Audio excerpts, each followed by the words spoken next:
So, where do we begin? You two. Now, you two... Oh, no, wait a minute. Here's what we can start with. Invisible bars. Now, have you ever told me where... No, this is your book, by the way, for anyone watching who doesn't know. Lucien Zell. Invisible Bars, I have a copy of that. Yeah. I've read it and I loved it. I think, a great thing about your book, actually, is that it's probably how a lot of people, whoever's read it, finds out about a lot of other stuff that they really want to get passionate about. 'Cause it's a story, but it's also something else. It's a passion to talk about arts beyond... Yeah, it's kind of an excuse. It's a bit of a Trojan horse. I love doing that too. Just looking for excuses to talk about my heroes or...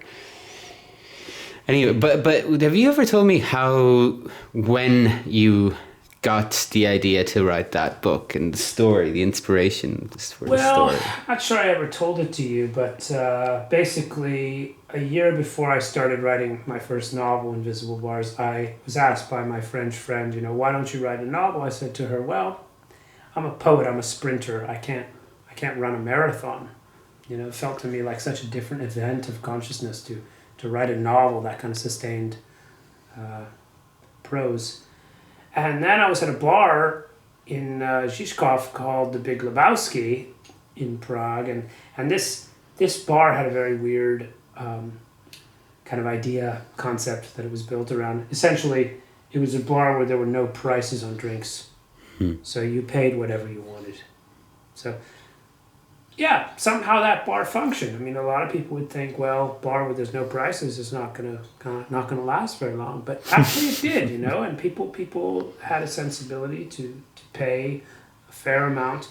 I remember one day I was going downstairs to pay. The bar was downstairs, and I came down to pay, and there was this song of Lou Reed, "Perfect Day," playing on the stereo, and it was the end of the song where he's singing, you're gonna reap just what you sow. So I just thought, oh shit, I better pay more than I was going to pay, because you're gonna reap just what you sow. That probably should have been the mantra of the bar. They should have just had that on repeat. But in any case, I was sitting in that upstairs in the bar and with friends, and we were talking about different ideas, bantering, and somehow I brought up the book Invisible Cities by Italo Calvino. In that book, Italo Calvino presents, Marco Polo relating to the emperor, all these places that he's been, and you quickly realize he's inventing most of these places. There's a city that's built over a gorge, and everything's hanging by ropes. That's the whole city. There's another city where everything that happens above ground is reflected underneath in water and mirrors. So it's this constant doubleness of a city. And I said to somebody, well, somebody should write a book of bar stories, invisible bars, about bars that can't exist or don't exist. I said, in fact, this Big Lebowski where we're sitting right now, most people would believe it couldn't exist. You can't have a bar where there's no prices on drinks.